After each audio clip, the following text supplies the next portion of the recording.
Okay, good morning history buffs, history lovers. At nandito tayo ngayon sa bayan, sa Calamba, poblasyon. At ito yung kilalang landmark dito sa Calamba. Ang Kalanbanga. Ginawa yan noong 1939.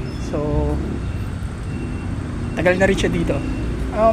Makikita dyan sa Kalambanga yung mga bayan. Ayan, mga barangay. Mga barangay ng Calamba.